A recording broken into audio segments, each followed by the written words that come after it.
Train is coming.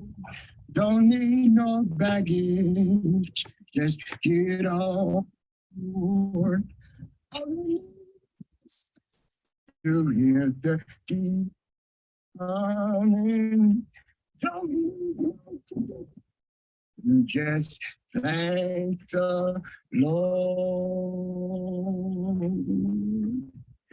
Good evening, viewing audience and listening audience to the People Get Ready podcast with the political guru and the legendary Mr. Charles E. Bibb Sr. from Bibb's Record Shop. Today, we will start our program off with two quotes from the Reverend Dr. Martin Luther King Jr. And the first one is, there will come a time when one must make a decision that is neither safe nor politic, nor popular, but he must take it because conscience tells him it is right. The next one is, it may be that we will have to repent in this generation, not merely for the neurotic words and the violent actions of the bad people, but for the appalling silence and indifference of those good people who sit around and say, wait on time. We don't have time to wait. We know that those quotes are relevant for today's because we have situations that's happening in our community every day. Let's take, for instance, the closing of the St. Vincent Charity Hospital. None of our political and leaders have come out and spoken against it. None of our civic leaders has come out and spoken against it. And we need someone to come out and speak against these issues in our community. So we need to stop the silence of the bad people, of the good people, and we need them to speak up and speak out.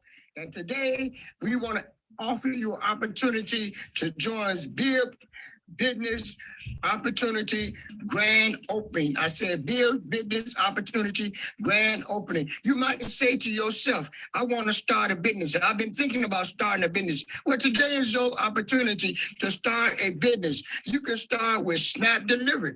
All you need to do is join Snap Delivery, and you can join for free. Did I say free? Yes, you can join Snap Delivery for free. And here's the opportunity. You have opportunity. The Employee Retention Tax Credit Program, the ERC refund $1.9 trillion are available for those who qualify. And you can qualify for this program. You can qualify for these funds, and you can receive up to $26,000 per W-2 employee. Did I say $26,000 per W-2 employee? Yes, I did. You can qualify if you have a business in the United States, or if you have a nonprofit business in the United States, you qualify for the federal tax refund check. And for more information,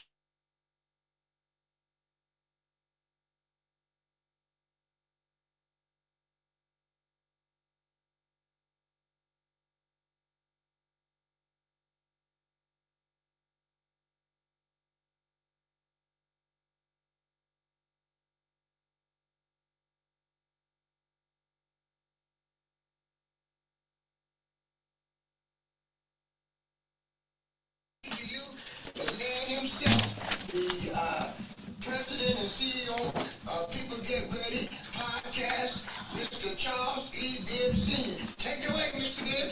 Thank you, Reverend Ben Fair. We got a double treat for you tonight. Viewing and listening audience, we had Mr. Ben Fair, Reverend Ben Fair, and now we're going to have Miss Shan Timmer give us a her rendition. Bring it down front, Miss Sharon. Ooh, people get ready. There's a train a-coming. You don't need no baggage. Just get on board. All you need is faith to hear the diesels humming. You don't need no ticket. Just thank the Lord. All right, Reverend Fair, if you're listening, you're going to have to audition next week. All right. How you like that, Reverend Mike Fields? You want to be the Mike Fields? two renditions and people get ready. We're going to have a little change in the program, Miss Candace Jones. We're going to have Dr. Gwen Jarvis step up to the plate and bring us together on what she's doing with one of her enterprises.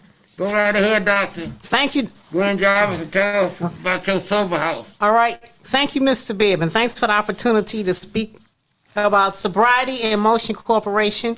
Sobriety in Motion Corporation started in April of 1994 by my late cousin, John and Carolyn Ivy, which is the very first sobriety house for blacks in the state of Ohio. And shortly before my cousin John died, which is in December, and his birthday is in December, he asked me if I would keep it going, and I had no idea what a sobriety house is, but now after almost 15 years, I know what a sobriety house is, and it's always something to learn. And it's interesting enough that in John running the sober house for men, he started off for people he know and also for his sons so that they would become sustainable to the society. He ran it, believe it or not, without registering it as a nonprofit. There was no 501c3, and how fortunate he was, the doors was never closed. But after I came on board, and right after his death, I had to write a 501c3 and obtained it within 6 weeks of a lot of preparation and since then maintaining the sobriety house. The board members for Sobriety in Motion I am the chairperson of it. Then his son, who is Kevin Ivy, our executive director, who does a fine job. His name is Larry Holmes, and our public relations person at this time is Jeff Bird. We've all been together since day one. We have residents there, and we get our residents from referrals. Larry spends a lot of time at drug court. In fact, that's where he is tonight, because I had asked him to join us, but he had to do something with the drug court. And also we have veterans too, only men.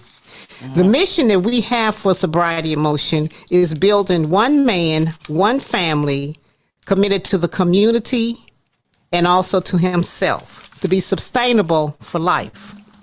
Generally, we let men stay there for a year. And once they stay for that year, we help them. Within that year, there are some things that they have to do, such as they have to become gainfully employed. We help them find housing. They make sure they have transportation and furniture in their place once they leave Sobriety in Motion. So they don't leave empty-handed. We make sure that they have everything that they need in order to sustain themselves. Mm-hmm. They have to find a job too, and if they need to get their GED or want further training, we direct them in doing that. There are some who come to us that have legal issues. Spend a lot of time, or we spend some time doing that to make sure everything is compliant so that they can become sustainable. So what do they do in a sober house? Well, they do not sit around and do nothing. Ask them. They'll tell you. There's a regiment. And to see you use the word regimen, it's not harsh because they don't mind. We've had a lot of success stories of our men being there. But there's house rules. And one of the first thing that they have to adhere to, we all have cell phones. We have to have cell phones. However, their first 30 days, we don't let them have a cell phone. And let me back up a minute. And even though I'm the only woman on the board and I set the rules, they don't have no problem. Nobody has given them a problem as far as following the rules because they're really not that stringent, but you just have to follow the rules. And if you don't follow the rules, you have to answer. And I haven't not had many people to not want to follow the rules. So they're flexible. They're flexible. But they're also zero tolerance for certain things. No smoking in the house, no drugs, no alcohol, no touching the director, no touching the chairman at all. That's forbidden. And I don't have a problem with that, and they have not had a problem with it. They're very respectful. And I say that because I have people ask me all the time, well, all those men, and why did my cousin ask me to be a part? Well, I had 2 brothers, and they're both deceased, and I was raised with boy cousins. So I'm just used to it. They treated me like a lady, but they also treated me like one of the boys. So I played football with them and everything, Reverend James. We have random drug testing, and since they're coming out of drugs and alcohol, they have to attend 7 AA meetings a week. So it's just like one a day. They have to have something to do. So they attend AA meetings, and I have attended AA meetings with them. In Cuyahoga County, we have over 200 AA meetings a week. And I have attended most of those meetings because they like to go various places. They have what they call a home meeting that they go to. Oh, that's right. I forgot, because they all have to have a sponsor, someone who has come out of AA. So they'll go with their sponsor, and then they have places they like to go. So we go with them, and we have transportation. We do have a van to take them. They have group sessions where in the house, when they're in the house, there are things that they have to accomplish. I recommend to them, and they do, keep a journal of what's going on in their life. We don't want what in the past, from the time you enter sobriety motion until you leave, they have a journal. And my theme song for the guys is Man in the Mirror. So they always have to listen to the Man in the Mirror, because that song talks about and we provide them with the mirror so that you can look at yourself. I took a class session one time about being in the mirror and how much you can learn about yourself just looking in the mirror. And most people are afraid to look in the mirror today, and we can tell by the way people dress. Mirror tells a lot about you. They all have chores that they have to do. They have to be up by 7 o'clock, and TV have to be off by 12. We have house outings or group outings where we all go somewhere together, to the movies, the bowling, and believe it or not, the sober community, they always having something. So it's always some fun things to go to, which is have nothing to do with drug and alcohol. And they just have a lot of fun. And I attend things with them. And in order to be sustainable and be an asset to your community, you have to be a part of the community. So I do the food bank. They go to the food bank over here and pack food, to deliver food. They cut grass for people in the neighborhoods. And I have them connected with a couple of organizations that I'm a part of. And when they need men's help to move things and to participation where we need men, so they enjoy doing those things. That's good. They really do. They have fun. Grooming is a must. No hats in the house. Driving. There are some, as I said, with if they have child support issue, legal issues, we take care of that. We assist them in taking care of those things. And generally, because I'm a paralegal, I generally go with them when they have these things to take care of. They have their choice of a spiritual service to go to. And so they do go. Those who want to, they go. They do take part in religious services. They're not allowed to have company, only on the weekends and after they have went through a probationary period. And we want to make sure that especially they do something with children. If they have their children, to gift their children, their kids can come on the weekends or they can go home on the weekend, but they still make sure they have to come back. And we believe in family relationships because that's the only way we can build a community, is that we have to build a family. If there's any medical issues, health issues, diet issues, those sort of things, any other food limitations, there's a whole packet of information that have been provided, that we provide for them, and we have to make sure that all these things are adhered to. We do not call them, they're not clients, because we don't have anyone at this time who is clinically licensed or certified. So there are services that we send them to in order to take care of those things. We've had people in there who were deaf. So I have someone who comes in and do sign language with them. And that's fine. That's fine. How we fund it? Well, since 1994, and this is something that John wanted, but it's getting to be a strain since COVID, we're self-funded.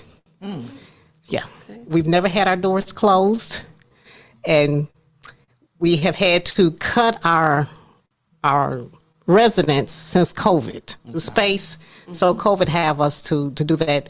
And I have been through a lot of training, all over the state, and even online. And even last year when I was sick, I had to do a lot of training because you have to keep up with these things. Right. So we do find we haven't had any fundraisers recently due to COVID, but we've had a lot of successful fundraisers, and we had received donations from people. But so we have not received any federal government. But it is, and the residents pay. Okay. A lot of them pay. We don't ask for a lot, but whatever they can afford. We want to be consistent with it. And so that helps out a lot. We do have people who want to be in our house and they have no funds. And because of the background of some of the members on my board, and they were at one time homeless, if someone wants to be in that house, we let them be in, even if they can't afford it. But they have to adhere by the rules. Okay, we don't have, everybody have to have something to do. So our forecast is to, my board members, and because this John did not want to receive funds from outside or from the government or have those, he just wanted us to be able to do this. It has gotten to the place now because of the needs of people and the change in the society that we're going to have to develop some partnerships. Okay. And when developing partnerships, it brings funds. Exactly. And I can't do everything. Larry can't do everything. Kevin can't do everything. So we're going to have to do some things so we can bring on a staff. Because prior to COVID, we had trainings, sessions that they had to go through, life skills. It really be surprised with the things that they don't know how to do. And then just listening to those men. So it's gotten to the place I can't do it all. And we need people in there who can carry on these sessions for them. Because we had all kinds of things that we're doing. They even have crafts to do. When it comes to life skills, there's a lot of things. Even ironing and all those kind of things we had to do. Teach them how to go to the grocery store. It's just various things like that. And so we would need to bring on more people. I would like to have a larger house. To have more people and to have more room. Yes. So that's another thing that I have forecast. My board members, they don't know about that, but I would like to have, because that takes on more responsibility. And, they like it the way it is. So we want to refresh in some things, and I want to, we want to bring on more people. It has been fun. It has been educational. And it's been empowering to have, and a privilege to be a part of the sobriety community. And you learn so many people that you meet. And one thing about our house is that we have had, people have asked me, well, what type of people have you had in your house? It can't be all black. Not anymore. Of course. It has to be diverse. So we have a diverse community, men in our house. Not only racial, but religion, and even their professions. Okay. We've had lawyers, doctors, educators. We've had them all. We've had them all. That's good. In our house. So that is a little bit about sobriety in motion. And I like to put a plug out there if anybody would like to be of support. We encourage it. We support it. And I have to say, the way things are, we need it. We need it. If Kevin, my cousin, said he was going to chime in, and he said, "Don't tell people we need it. We'll do okay." But it gets to a point that relationships are important. Yes, and it's necessary. Where is sobriety in motion located? Thank you. All right, that is a good question. Very good. We're located at 7503 Spadford in Slavic Village. Okay. And we've been there for the past, since 94. Okay. Yeah. And I do have one question. If someone did want to donate, how would they go about doing that? Yes. Well, you can Cash App us, or you can send a check. You can come by the house. You can deposit in our bank. Do you have a At that telephone time. number for contact? Yes, our telephone number for the house phone number is area code 216-341-5558. Okay, and our executive director, and he has a website. He's on YouTube, because there are times when court TV, drug TV, court TV, have him on to speak. Okay. So he speaks on behalf of drug court. Oh, okay. And his name is Larry Holmes, just like the boxer. And his number is 216-526-5979. And since it's men, I just stay in the background. Okay. And I direct everything to Larry. I direct everything to Larry. So if there's any funds or things that need to be done, I direct them to Larry. Okay. Now, one last Would you question. repeat those phone numbers again? please? Okay. Our house phone number is 216-341-5558. And our executive director's number, Larry Holmes, is 216-526-5979. But Larry doesn't live there because he has a family. He's a single father, taking care of his children. And we have a house father. I have a house father, and he's the father. He makes sure everyone adheres to the rules. That's good. Yeah. One last question. As far as donations, do they only accept monetary donations? Do they also accept in kind, like clothing and such for the men? Yes, we do. Okay. Yes, we do. Yes. Yes. All right. Yes, we do. Good. Yeah. And we're tax exempt. So all of those, in fact, I just prepared thank you notes to send to people who have supported us. I do it, we do it all the time. Yes. Okay. Good. Yeah. Thank you. Sobriety in motion. Okay. I have a few questions. Okay.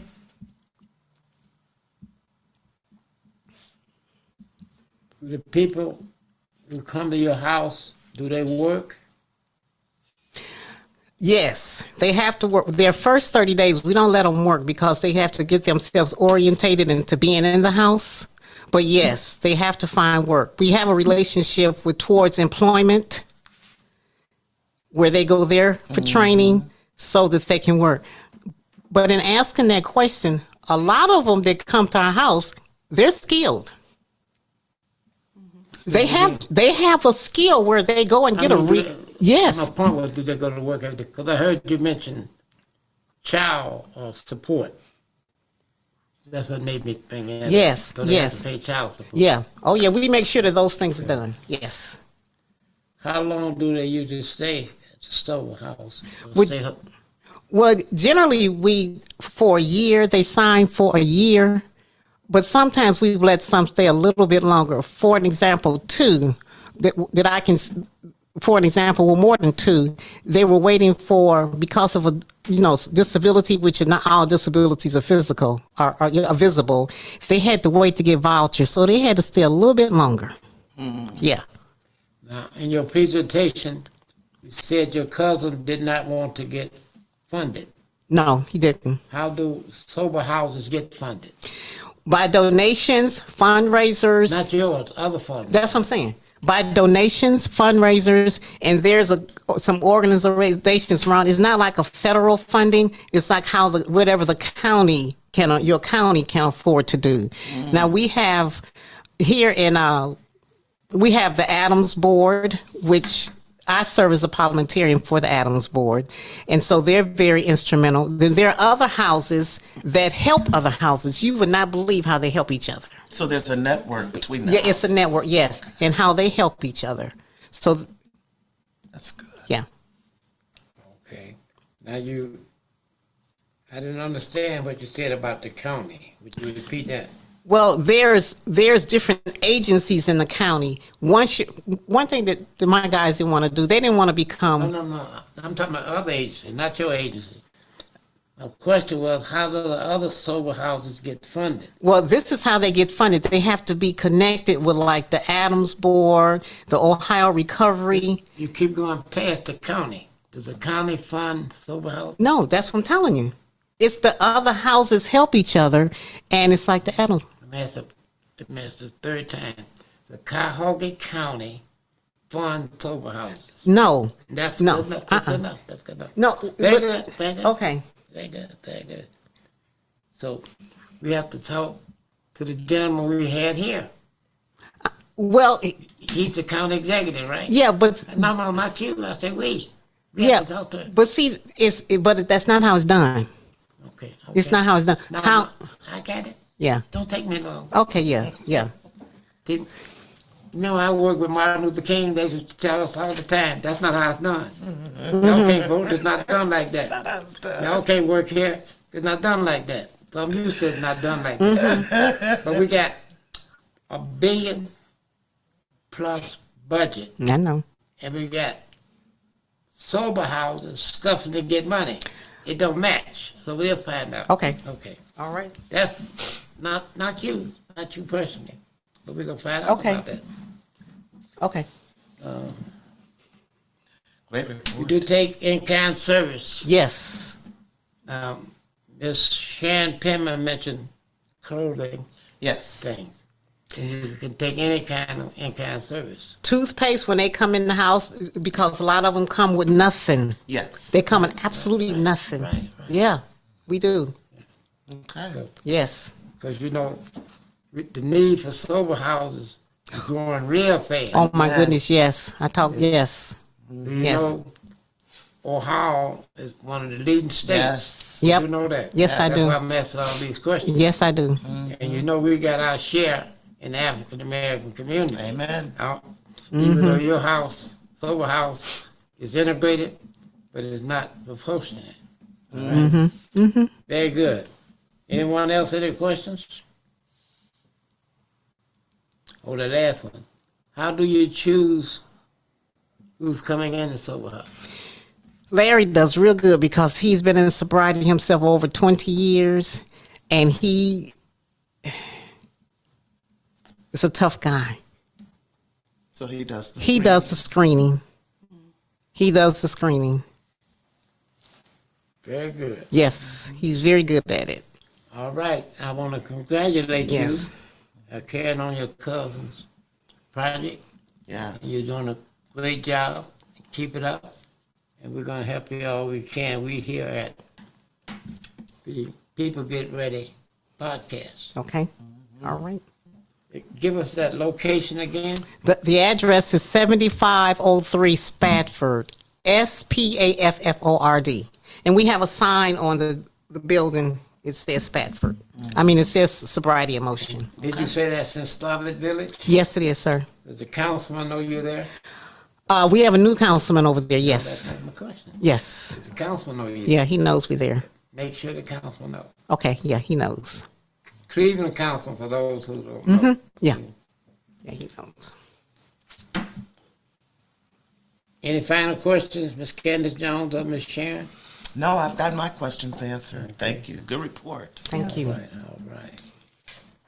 And for those who were gonna, what's the correct name of the sober house? Okay. Sobriety in Motion Corporation. Thank you very kindly. Thank you. Okay. We're moving around the program a little bit, but we'll do two things before we get to Mr. Mike Seals. I'll tell you, in Ward 7, the citizens of Ward 7 are attempting to recall the councilwoman, Stephanie House. And when it started, they didn't have enough signatures to get it on the ballot. And the city of Cleveland charter allowed you extra days to get extra signatures. When you turn your signatures into the Board of Election, you don't have enough. And that time has not run out yet, so we don't have anything to report. Probably by the time we get back next week, the time extended time will run out, and we'll know if they have enough to put it on the ballot. And we'll make that report. Then Ms. Shan Penman Yes, and sir. I will give you a report on the Martin Luther King Day event on the 16th of January, Monday the 16th. That's going to be a busy week, Saturday, Sunday, and Monday. So that we don't get it mixed up, Ms. Sharon, maybe I better let you do Sunday the 15th, because me and Mr. Mike Seals, we want to know about this nice free event, because inflation is going through the roof, so we're looking for everything we can. For Sunday the 15th? Yes, would you tell us all about that? All right, Mr. Bibb. Actually, may I ask for a switch up again? Can we do Mr. Seals? Because I need to get my glasses, and I'll explain when I return. Well, you can get your glasses, but we can't do Mr. Seals. But get your glasses. Well, I can handle it. I have to leave the. Yeah, have to leave out. I can handle that. Okay. Yeah, right, we can handle that. All right. Me and Miss Gwen Jarvis, we Yes, can yes. handle that. Yes, So, Miss Gwen Jarvis, yes, sir. you got quite a few associations, different groups that you're involved with. Yes. And I want to congratulate you. You can tell I'm heading somewhere. So try to add one more on, and I'll share it with you after the program tonight. Okay. We're going to have something heavy coming down. And you're a good Christian. And if you don't know what the second part of this, to whom much is given, you can ask Salsa. He'll tell you. To whom much is given, It's expected. Salsa tell you after. He'll tell you about it. All right. It's Candace Jones. We're going to we hear from our other group yet? No. Not yet, so we won't be able to hear from them. But we'll share that with you. And Miss Shan Pittman, Yes, sir. Miss Candace brought me up to date on the phone calls, and Miss Dr. Gwen Jarvis brought me up to date. She's gonna accept her new assignment. 'Cause too much is given. Are you ready? Almost. Okay, all right. You just about ready? Yes, just about. All right. We'll wait a few minutes for you. So the thing that I'm going to be speaking about here, I'm trying to pull it up here, is on the 15th of January, Sunday the 15th. Sunday, January the 15th, 2023, there will be a gospel concert, as there is every year, to celebrate Martin Luther King Day. This gospel concert will be held at Severance Hall in beautiful University Circle. And I'm pulling up that information now. This concert, I think this is the 43rd year for this concert. And it's going to be held, as I said, on Sunday, January the 15th at Severance Hall. The information reads as such. The concert is at 7 p.m. Tickets will be available.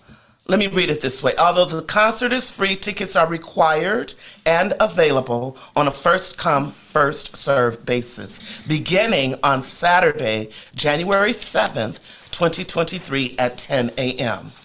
through the Severance Ticket Office in person, by phone at 216-231-1111 or 800-686-1141, or you can purchase them online at the Severance Hall website, www.clevelandorchestra.com.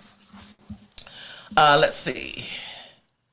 All tickets for this performance are typically distributed by noon on the day they are made available to the public, and there is a limit of 4 tickets per household. So the tickets will be available, as I said, on Saturday, January 7th, 2023 at 10 a.m.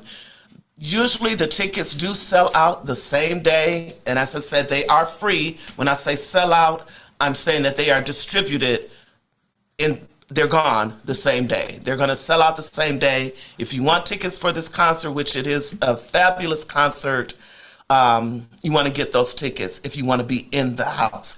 If you are unable to obtain tickets that day, the concert will be live stream or broadcast live stream on IdeaStream Public Media. The long-standing relationship between the Cleveland Orchestra and IdeaStream Public Media continues with the audio of the January 15th concert, which will be broadcast live on WCLV 90.3 and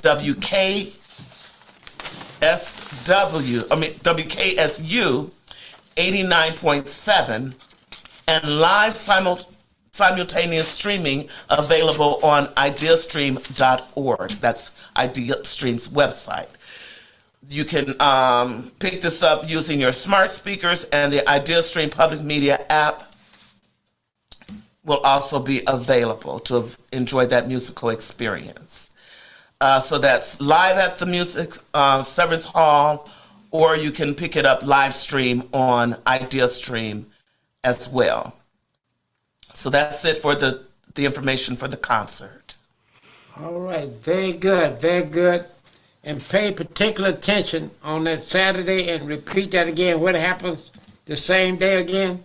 Saturday, January the 7th, tickets will go on sale or be available for distribution. 4 tickets limit per household, available at Severance Hall box office, online, or by telephone. Thank you very kindly. Yes, sir. All right.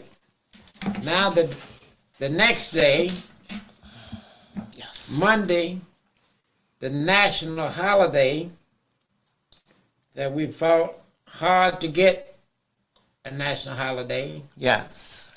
In fact, Congressman John Conyers fought Dr. Giles 20 years. Mm-hmm. And I'm proud to say that we were a part of that fight when it was getting near the end, the last 4 or 5 years, led by Jesse Jackson and the Rainbow Coalition, and all of us worked together. And I told you once before, that's when Stevie Wonder wrote his second happy birthday. That was for Martin Luther King with the upbeat happy birthday. So it is not a set date, but it is the third Monday of January. So it comes on a different date on the calendar each year, but it's always the third Monday. That was the final compromise that the senators made in the Senate. And one of the things Martin Luther King taught us, the difference between politics and civil rights. Mike Seals. Yes, sir. Politics is the art of compromise. Civil rights, no compromise. So they say, we're not going to give you no 4th of July. Whenever 4th of July falls, that we celebrate it that day, right? Yes. We don't move it around. Yes. Say, well, we will take a 3-day weekend. Conyers grabbed that so fast we couldn't believe it. Said, we'll take the 3-day weekend. Of course. So that's why it's not only his actual birthday, Yes. but it's the third month.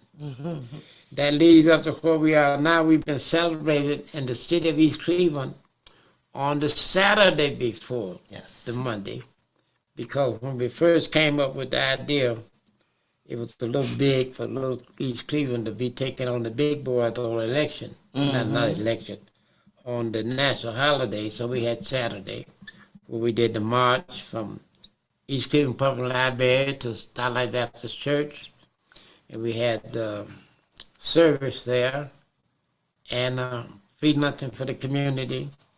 And then probably the last 7, 8 years, we had documentation of Martin Luther King over the years of the movement shown at the library. We added that. Now this year we're going up to another level. United Pastors of Mission is doing a community event. And would you share that with us, Ms. Sharon Pittman? Yes, what sir. United Pastors of Mission is doing. Yes, the Office of the United Pastors of Mission, Cleveland Akron Civil Rights Movement 2, will be hosting a Martin Luther King Day of Service, Monday, January 16th, 2023. Pastors United Emancipation Worship, all clergy ministers starting off in Unity 2023. There will be speakers including Dr. Mason, Reverend Anthony Small, Dr. McMickle, Reverend Larry Harris, Dr. Rebecca Stitt, Bishop Medina, Bishop Mirabal, and there will be praise dancers, and they have a choir to entertain as well. This will be held at Mount Zion Oakwood, or this is presented by Mount Zion Oakwood Village, And it will be held, as I said, on Monday, January 16, 2023. Mr. Bibb? All right. That is awesome. And we just got that late list of speakers. That's a wide range of speakers. Yes, it is. And this is going to be fantastic. It is. I'm looking forward to this day. I think we're all looking forward to being there. And I think we better get there a little early because this is a community event. Oh, and let me say this as well, Mr. Bibb. This will be held, as I said, on Monday, January 16, 2023 at 12 noon at the Mount Sinai Friendship. Their address is 7510 Woodland Avenue in Cleveland. That's 7510 Woodland Avenue in Cleveland. Okay. Thank you very kindly. You're welcome. So, viewing and listening audience, we look forward to seeing you all there for this fantastic community event where we're bringing everybody together in unity to start off 2023 with a great event. Yes. Okay. Now, Mr. Mike Seals, Yes, sir. Cleveland Ward 7 Ward Leader, has a message for us today. He has been involved with the children bind over to the jail downtown. I'm told as young as 14 years old, being bind over to the jail downtown with the 50, 60, 70 years old. So, Mr. Mike Seals, Yes, sir. Thank you, Mr. Bibb. Thanks for the having me. floor is all yours.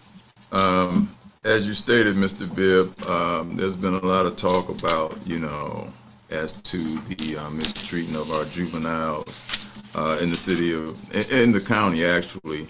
And so, along with some of the political leadership, not only in Ward 7, but around the county, we did a little research, and here's what we came up with.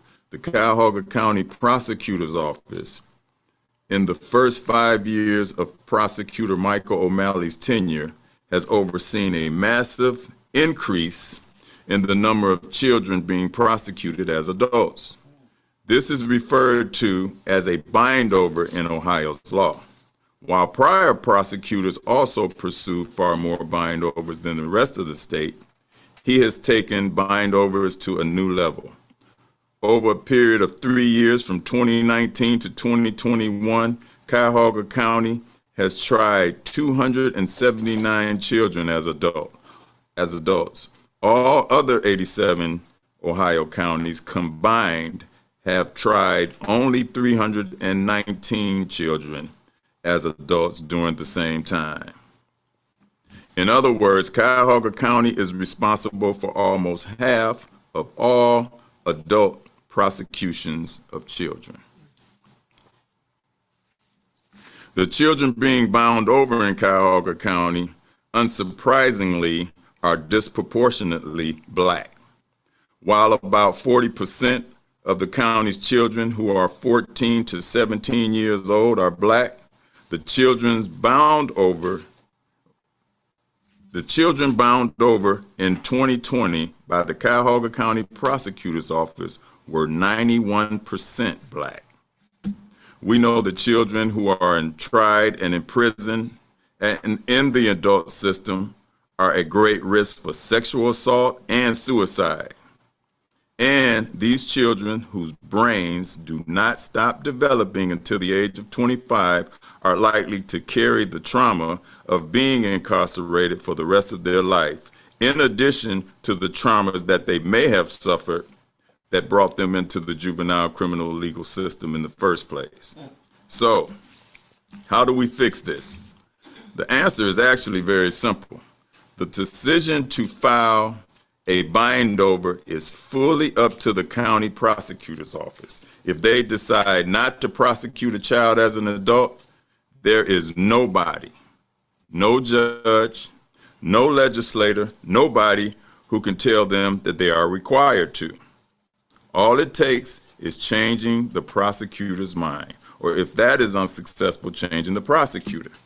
Experts have called for a pause on prosecuting children as an adult, and such a pause would be a responsible thing to demand from any prosecutor or prosecutorial candidate. A legislative fix is also possible, but a full ban on bindovers is a political unlikeliness in the state of Ohio. And a partial legislation ban will leave some room for an office like Cuyahoga County to keep trying disproportionate number of children as adults. The shorter and easier path is to pressure our county prosecutor, Michael O'Malley, or anyone who would follow him to do the right thing. All right. And so to keep things simple, it's a lot of people have mixed understanding on how we can solve this problem, but this is what we came up with. So hopefully we can get some of the other organizations to help us with this pressuring the county prosecutor.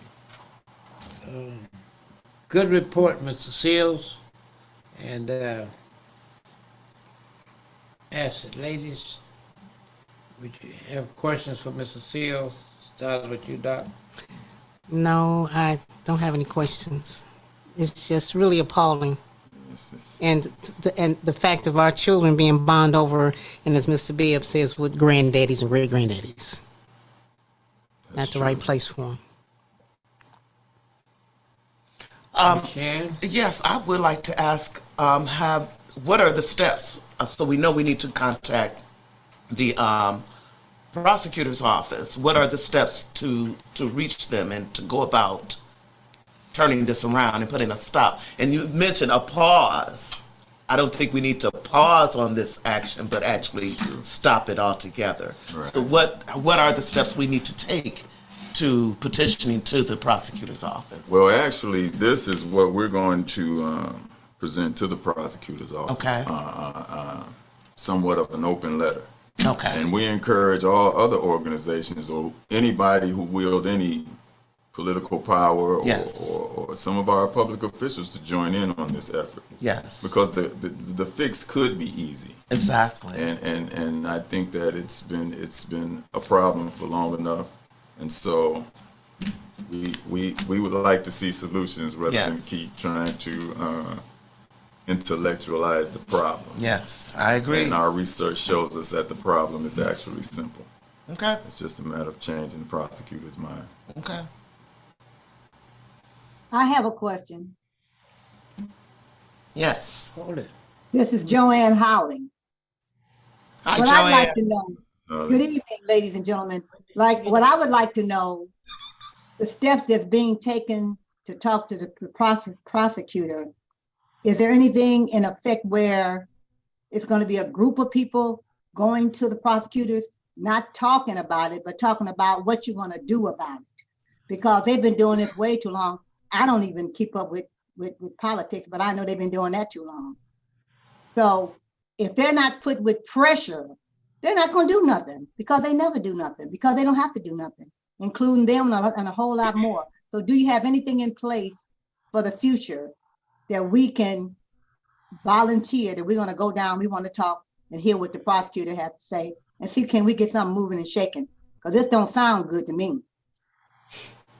Well, there's been quite a few conversations in regards to doing something about the injustice in our juvenile criminal system.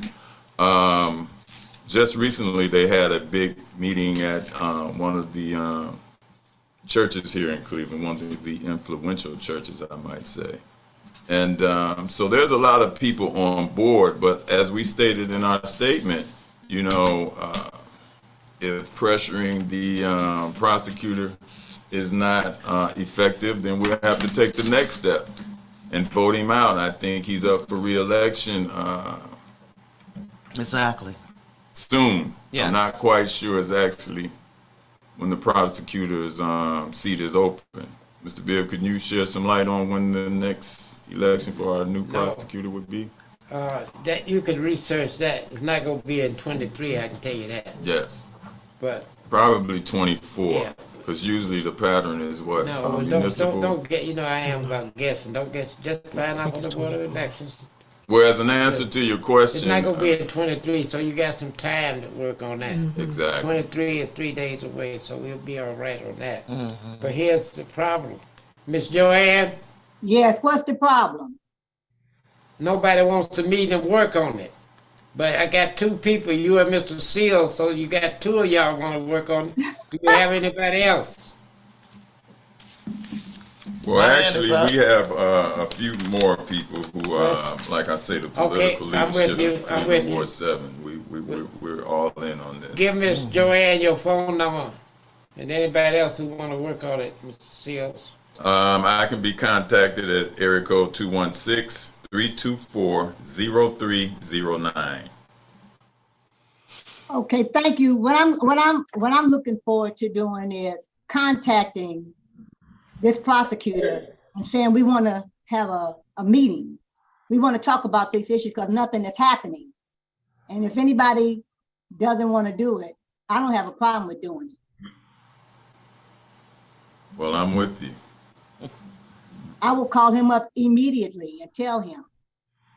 Yeah. And I want to know, when can we have a meeting? Because this is Miss urgent. Joanne Holly, Yes, Mr. Mike Seals, you have his number, and I'm gonna make sure he has your number.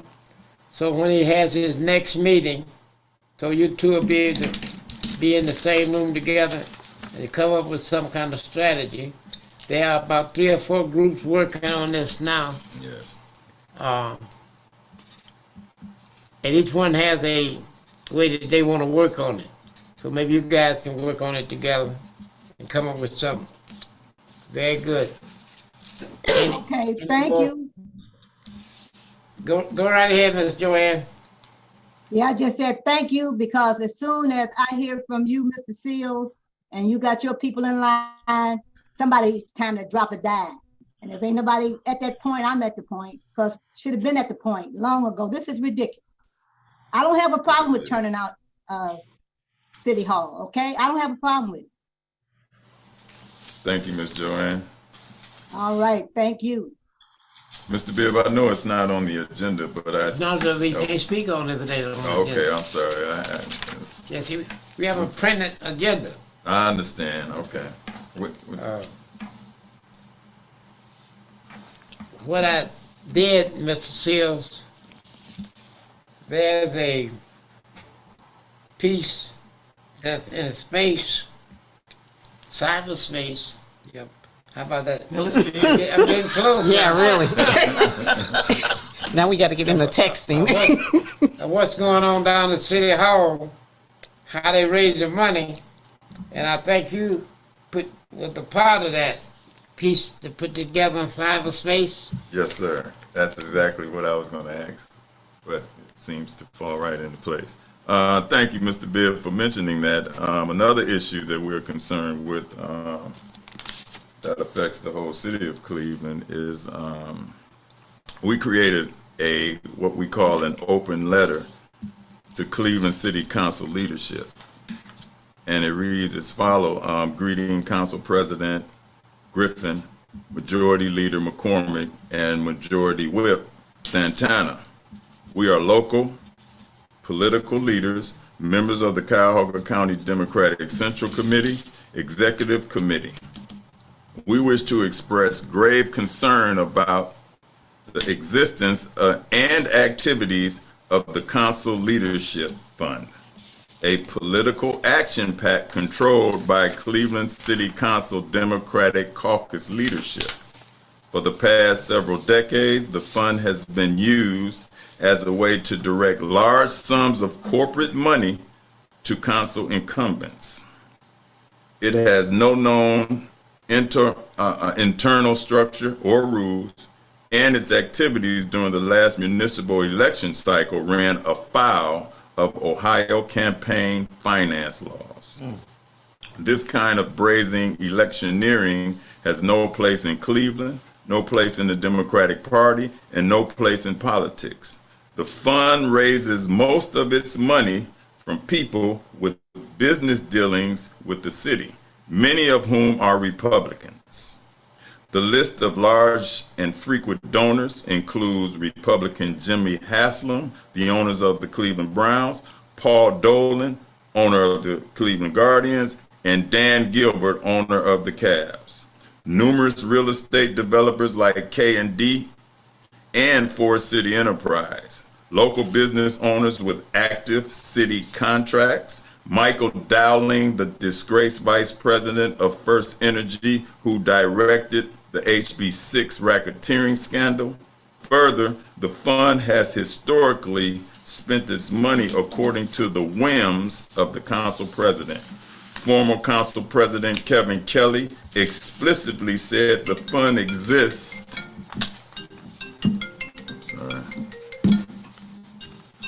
Kevin Kelly said the fund exists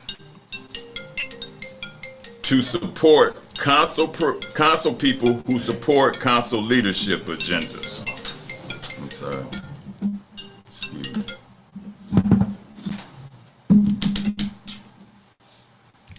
Kevin Kelly, like I said, explicitly said that the fund, I'm sorry. The Okay, fund, wait, let me get this out because this is important, Mr. Bibb. Kevin Kelly said the fund exists to support council people who support council leadership agenda. Incumbents are often supported after votes favorable to leadership and donors, such as Brian Cummins, who received maximum fund support for the first time in 2017 cycle. Notably, Cummins was not the Democratic Party endorsed candidate in the race. The party endorsement went to Cummins' general election opponent, Jasmine Santana. Most recently, in 2021, the fund provided maximum of $3,000 direct contribution to support 6 council incumbents in re-election bid. The fund then purchased signs as well as paid for mailers that were reported as independent expenditures. Despite the signs. Okay, Mr. Fields, we're running out of time. Oh, I'm sorry. We're going to give you a chance to come back at another time. But that is, you had already put out in cyberspace. Am I Yes, correct? sir. If anyone wants to hear the rest of the report, they can go to my Facebook page. Tell them how to go to it.